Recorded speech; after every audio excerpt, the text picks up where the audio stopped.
Hello दोस्तों, स्वागत है आप सबका मेरे YouTube चैनल रोहिणी क्लासेस में। तो आज हम बात करेंगे स्वतंत्रता के अधिकार के बारे में। हमने प्रीवियस पार्ट में जो है कई वाद पढ़े थे, हमने समानता के अधिकार को बहुत अच्छी तरीके से समझा है और आज हम इसी प्रकार समझेंगे राइट टू फ्रीडम यानी कि स्वतंत्रता के अधिकार को। ठीक है, तो चलिए आइए स्टार्ट करते हैं बिना किसी देरी के वीडियो को। तो आर्टिकल जो है स्वतंत्रता का अधिकार जो है वो है आर्टिकल 19 से लेके 22 तक। ठीक है, 19 से लेके 22 तक ये आर्टिकल है। मैं आपको एक बार थोड़ा सा 19, 20, 21, 22 बता दूं, फिर मैं सब आर्टिकल के थ्रू आपको पूरी डिटेलिंग करूंगी। तो देखिए, सबसे पहले है आर्टिकल 19। आर्टिकल 19 में जो है अभिव्यक्ति की स्वतंत्रता सहित 6 अधिकार हैं, यानी कि 19 का क हो गया, ख, ग, घ, अंगा, च हटा दिया गया है, छ। ठीक है, आर्टिकल 20 में है अपराधों के लिए दोष सिद्धि के संबंध में संरक्षण, यानी कि protection in respect of conviction for offence.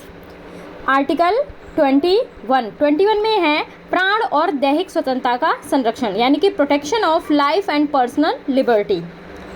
Article 22 में है कुछ दशाओं में गिरफ्तारी और निरोध से संरक्षण, यानी कि protection against arrest and detention in certain cases. ठीक है, तो आइए स्टार्ट करते हैं आर्टिकल 19 के सब आर्टिकल्स को। ठीक है, तो आर्टिकल 19 में देखिए, मैंने आपको बताया है कि अभिव्यक्ति की स्वतंत्रता सहित 6 अधिकार। 19 के 1 में क्या है ये देखिए, 19 के 1 के क में। ठीक है, 19 के 1 के तो भाषण और अभिव्यक्ति की स्वतंत्रता। देखिए, भाषण और अभिव्यक्ति की स्वतंत्रता जो है किसी भी लोकतांत्रिक प्रणाली का ना प्राण होता है। प्राण, इसका अर्थ ये होता है कि बोलकर, लिखकर, छपवाकर और या फिर किसी भी अन्य प्रकार से आप अपने विचारों को, अपनी भावनाओं को अभिव्यक्त कर सकें। ठीक है, तो कहने का मतलब ये है कि अभिव्यक्ति करने में ना जितने भी माध्यम होते हैं इसमें वे सारी चीज़ें शामिल हैं। जैसे कि आप देखो, प्रेस की स्वतंत्रता हो गई, प्रेस के थ्रू हम जो है अभिव्यक्ति करते हैं। जानने के अधिकार में सूचना का अधिकार जो शामिल है वो भी इसी के अंतर्गत आता है ना। आप ये देखो, ठीक है, सूचना का अधिकार आप सभी को पता भी है कि कब जो है इम्प्लीमेंट हुआ है, तो आप सभी बताएं कमेंट बॉक्स में कि कब इम्प्लीमेंट हुआ है, फिर मैं इसका कमेंट बॉक्स में ही उत्तर दूंगी। मतदाता का सूचना का अधिकार, तो ये सारी चीज़ें इसमें शामिल है। अब बात करते हैं 19(1) के ख के बारे में। ठीक है, 19(1) का ख क्या कहता है? शांतिपूर्ण सम्मेलन करने का अधिकार। देखिए, भारत के सभी नागरिकों को शांतिपूर्ण यानी पीसेबली यानी पीसफुली, बिना हथियार के, विदाउट आर्म्स सम्मेलन करने की स्वतंत्रता है। सम्मेलन के अधिकार में मीटिंग हो गई, ठीक है, सभा आयोजित करना हो गया, प्रदर्शन हो गया, जुलूस निकालना हो गया, ये सारी चीज़ें शामिल है। चूँकि जुलूस एक चलती हुई सभा ही होती है, इसलिए उसके लिए अलग प्रावधान करने की आवश्यकता नहीं समझी गई। अब आप सभी को पता है कि जनता का शासन है, तो लोकतंत्र की दृष्टि से ये अधिकार अत्यंत महत्वपूर्ण है। क्यों? क्योंकि लोकतंत्र जो है इसमें असहमति व्यक्त करने का अधिकार बेहद ही आवश्यक है। मान लीजिए, मैं आपको एक बात बताऊं, अगर गवर्नमेंट कोई जो है रूल इम्प्लीमेंट करती है, वो आपको नहीं पसंद आता, तो आप अपना विरोध प्रदर्शन कैसे करेंगे? आपके पास अधिकार होना चाहिए ना। अगर अधिकार नहीं होगा तो क्या होगा? पुलिस हवालात में डाल देगी, है ना। तो शांतिपूर्ण निरायुध यानी कि बिना हथियार के हम जो है कर सकते हैं, जुलूस निकाल सकते हैं, ठीक है, प्रदर्शन कर सकते हैं, कोई सभा आयोजित कर सकते हैं। आइए बढ़ते हैं आगे। 19(1) का ग, संगम या संघ या सहकारी समिति बनाने का अधिकार। देखिए, इसके अंतर्गत ना भारत के प्रत्येक नागरिक को संगम, ठीक है, संघ, सहकारी समिति यानी कि इंग्लिश में इसको कहते हैं एसोसिएशन, यूनियंस, कोऑपरेटिव यूनियन बनाने की स्वतंत्रता दी गई है। और मैं आपको ये एक बात और बता दूं कि 97वें संविधान संशोधन अधिनियम 2011 द्वारा जो है सहकारी समिति बनाने का अधिकार शामिल किया गया है, इसमें शामिल किया गया है। ठीक है, तो आप ये देखो कि संगम हो गया, संघ हो गया, सहकारी समिति हो गई, ये सब बनाने के अंतर्गत कंपनी, वॉलेंट्री ऑर्गेनाइजेशन, स्वैच्छिक संगठन, साझेदारी फर्म, सोसाइटी, क्लब, व्यावसायिक संघ, मजदूर संगठन, ये सारी चीज़ें इसमें शामिल है। अब आती है बात 19(1) के घ के बारे में। देखिए, भारत में राज्य क्षेत्र में अबाध संचरण का अधिकार। देखिए ये हमें अधिकार प्रोवाइड करता है कि भारत के हम किसी भी कोने में आराम से भ्रमण कर सकते हैं, आवागमन कर सकते हैं। और ये जो अधिकार है ना, ये अधिकार देने का उद्देश्य यही था कि विभिन्न राज्यों और क्षेत्रों के मध्य क्षेत्रवाद की प्रवृत्ति ना फैलने पाए। ठीक है, यानी कि भारत एक पर्सन का है उतना ही भारत सभी पर्सन का है। ठीक है, भारत के नागरिक जो है देश के विभिन्न भागों में अबाध संचरण भ्रमण कर सकते हैं, कोई उनमें पाबंदी नहीं है। ठीक है, राज्य संचरण भ्रमण की स्वतंत्रता पर दो आधारों पर निर्बंध आरोपित करते हैं, या तो साधारण जनता के हित में हो या तो किसी अनुसूचित जनजाति के हितों के संरक्षण के लिए, तभी रोक सकती है, अदरवाइज नहीं। अब बात करते हैं 19(1) के अंगा के बारे में। इसमें क्या है? इसमें यह है कि भारत के किसी भाग में निवास करने और बस जाने का अधिकार। ये क्या है? ये देखिए, भारत के प्रत्येक नागरिक को भारत के किसी भी हिस्से में निवास करने या बसने का अधिकार प्रदान है, और ऐसा करने के लिए ना उसे किसी अनुमति की ज़रूरत नहीं है। ठीक है, अबाध संचरण कर सकता है वो, किसी भी प्रांत के लोग देश में कहीं भी जाकर बस सकते हैं, रह सकते हैं। आप देखो, मैं यूपी की हूँ, मेरे यूपी से कई लोग जाके सूरत यानी कि गुजरात में बसे हुए हैं, कई लोग केरला में, कई लोग चेन्नई में, तो कोई परमिशन की ज़रूरत नहीं होती है। जिसको जहाँ काम है वो जाके वहाँ बस सकता है, अपनी आजीविका चला सकता है। इसके बाद था 19(1) का च, उसे हटा दिया गया है। मैं इसमें नहीं मेंशन की हूँ, लेकिन मैं आपको बता दे रही हूँ कि 19(1) के च में था संपत्ति का अधिकार। तो पहले मूल अधिकार भी संपत्ति का अधिकार था, है ना, तो उसे जो है हटा दिया गया है, तो उसे 300 के क में डाल दिया गया है। तो ये चीज़ें हैं। तो 19(1) का छ बचा, कोई वृत्ति, उपजीविका, व्यवसाय या व्यापार करने का अधिकार।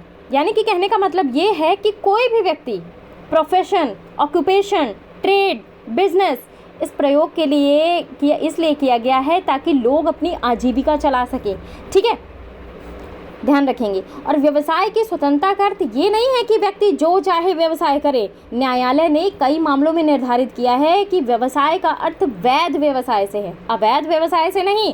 ठीक है, कई मामलों में स्पष्ट भी किया गया है कि शराब, गांजा, अफीम जैसे मादक पदार्थ का व्यापार करना अनुच्छेद 1(6) के अनुसार मूल अधिकार नहीं है। व्यवसाय की स्वतंत्रता का अर्थ ये भी नहीं है कि व्यक्ति किसी भी स्थान पर व्यवसाय करने के लिए स्वतंत्र है। राज्य जो है युक्त आधारों पर कुछ स्थानों पर व्यवसाय करने की अनुमति देने से इनकार करता है। राज्य को ये भी हक है कि वह विशेष प्रकार के व्यवसायों के लिए तकनीकी ज्ञान और प्रशिक्षण की अर्हता निश्चित करे। जैसे कि आप देखिए, अध्यापक बनने के लिए B.Ed की डिग्री, डॉक्टर बनने के लिए MBBS की डिग्री, वकील बनने के लिए LLB की डिग्री। ठीक है, ध्यान रखेंगे।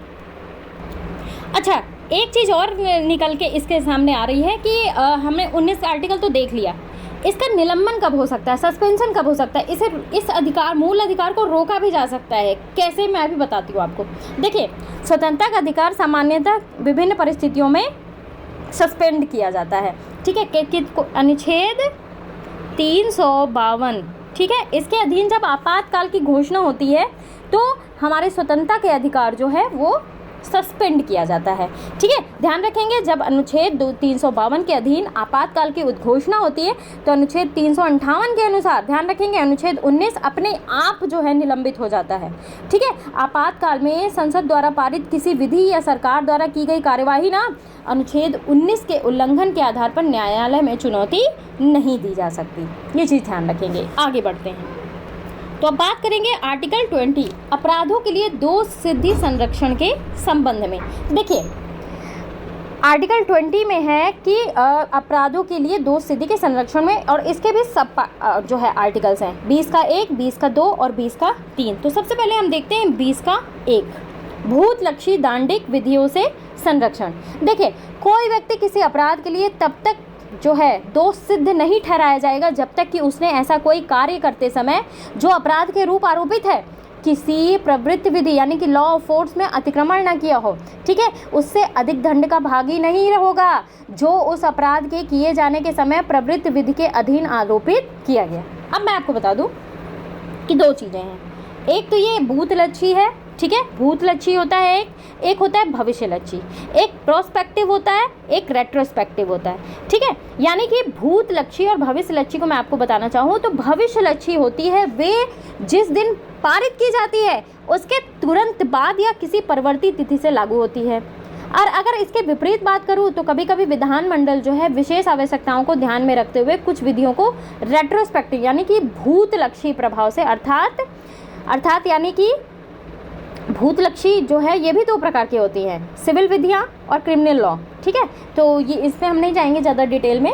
ठीक है, 20(1) का मतलब ये है कि कोई कार्य जो है, ध्यान रखेंगे, कोई कार्य अपराध है या नहीं, ये कार्य करने के समय लागू विधि के अनुसार ही निर्धारित होगा। ठीक है, ध्यान रखेंगे, निर्धारित होगा, बाद में बनाई गई विधि के अनुसार नहीं। और दूसरी चीज़, आपराधिक कृत्य करने के समय विधि उस कृत्य के लिए जो दंड प्रस्तावित करती है ना, किसी भी व्यक्ति को उससे अधिक दंड नहीं दिया जा सकेगा। आर्टिकल 20 में ये है। अब देखिए, आर्टिकल 20 का 1 देख चुके हैं, आर्टिकल 20 का 2 देखते हैं। देखिए, मिलान के लिए भी आ जाता है, इसलिए आपको आर्टिकल तो याद होने चाहिए और बहुत ही इंपॉर्टेंट है। 19 का क, ख, ग, घ, अंग है ना, ये मैंने पढ़ा है ना, तो ये मिलान के लिए आ जाता है दोस्तों। कई बार पीसीएस में पूछ चुका है, इसलिए मैं आपको बता रही हूँ डिटेल में। ठीक है, तो 20 के 2 में है दोहरे दंड से संरक्षण, यानी कि किसी भी व्यक्ति को जो है एक ही अपराध के लिए एक बार से अधिक दंडित नहीं किया जाएगा। और ये जो व्यवस्था है ना, ये इंग्लैंड और अमेरिका दोनों देश इसके लिए प्रचलित है। इंग्लैंड में कॉमन लॉ में प्रचलित ये व्यवस्था जो है, अमेरिका में अधिक व्यापक रूप से विस्तृत है। ठीक है, भारत में ये छूट तभी मिलती है जब किसी व्यक्ति पर अभियोग चलाने के साथ साथ उस पर दंड भी दिया गया हो। ठीक है, यदि किसी व्यक्ति पर अभियोग चलाया गया हो किंतु दंड न दिया गया हो, तो उसी मामले में उन्हीं तथ्यों के आधार पर अभियुक्त बनाया उन्हें जा सकता है। तो क्या बताया मैंने, आर्टिकल 20(2) के तहत उन मामलों में सुरक्षा प्राप्त नहीं होती जिनमें अभियोग किसी दूसरे मामले में चलाया गया हो। ठीक है, और ये अनुच्छेद एक ही कृत्य के लिए दो बार सजा देने के लिए वर्जन देता है। ठीक है, मतलब उसी दंड के लिए जो है 2 बार सजा नहीं मिलेगी, है ना। आर्टिकल 20 का 3, तो 20 के 3 में क्या है, अपने विरुद्ध गवाही देने से संरक्षण। ठीक है, अपने विरुद्ध गवाही देने से संरक्षण, यानी कि कहने का मतलब क्या है कि 20(3) के अंतर्गत ये प्रावधान है कि किसी अपराध के लिए अभियुक्त किसी व्यक्ति को स्वयं अपने विरुद्ध साक्षी होने के लिए बाध्य नहीं किया जा सकता। यानी कि इस अधिकार का उद्देश्य ये है कि प्रोसिक्यूशन जो होता है, जो अभियोजन होता है, कि प्रक्रिया में किसी व्यक्ति पर क्रूर, अमानवीय या यातनापूर्ण पूछताछ जैसी प्रक्रियाओं का प्रयोग न किया जाए। इसमें 3 चीज़ें हैं। देखिए, पहली, किसी व्यक्ति को आपराधिक कृत्य के मामले में अभियुक्त बनाया गया हो। ठीक है, शर्तें पूरी होती है इससे। दूसरा, विचारण की प्रक्रिया में उसने अपने ही विरुद्ध गवाही देनी हो। तीसरा, उसे अपने विरुद्ध गवाही देने के लिए बाध्य किया गया हो। तो पहली शर्त जो मैंने बताई, इसमें जो है सुरक्षा सिविल कार्यवाहियां लागू नहीं होती इसमें। देखिए, अभी हाल ही में एक बात बताऊं मैं आपको कि अपराध परीक्षण में संबंधित कुछ नई तकनीकें जैसे नार्को विश्लेषण हो गया, पॉलीग्राफी टेस्ट हो गया, ब्रेन फिंगरप्रिंटिंग हो गया, झूठ परीक्षण हो गया, ये सब का प्रयोग शुरू हुआ, जिसके अंतर्गत वैज्ञानिक तकनीकों से अभियुक्त के मन के भीतर विद्यमान जानकारियों को हासिल कर लिया जाता है। तो सुप्रीम कोर्ट ने क्या किया, सुप्रीम कोर्ट ने ये निर्धारित किया कि ऐसे परीक्षण 20(3) का उल्लंघन करते हैं। ये तो ये वही बात हुई ना कि अपने विरुद्ध, अपने ही जो है अपने ही विरुद्ध में गवाही दे रही हूँ, है ना। तो ये चीज़ जो है सुप्रीम कोर्ट ने कहा कि 20(3) का उल्लंघन हो रहा है, वह उन प्रश्नों का उत्तर देने से इनकार कर दे जिनके उत्तर में वह फंस सकता है। और यदि किसी अभियुक्त का परीक्षण इन विधियों से होता है तो उसका यह अधिकार समाप्त हो जाता है, क्योंकि वह चाह कर भी स्वयं को अपने विरुद्ध गवाही देने से नहीं रोक सकता है। तो ये तो था आज का 19 और 20 आर्टिकल। आई होप आज का वीडियो आपको पसंद होगा। 21 और 22 आर्टिकल को हम जो है अगले पार्ट में देखेंगे। वीडियो बहुत ज़्यादा लंबा ना करते हुए यहीं पे अपनी गाड़ी को विराम में देती हूँ, और ऐसे ही यूपी पीसीएस के लिए मैं सीरीज़ लेकर आती रहूँगी। गाइस, तब तक मस्त रहिए, खुश रहिए और बहुत ही पढ़िए, क्योंकि सबसे खुशी की बात तो ये है कि ऑप्शनल हट गया है। अब आपको जीएस इतनी अच्छी तरीके से पढ़ना है ना कि मैं क्या ही बताऊं, ताकि आप बहुत अच्छी तरीके से लिख लो और एक ही साल के अंदर फटाफट जो है सिलेक्शन ले लो। तो मिलते हैं अगले वीडियो में। Thank you very much.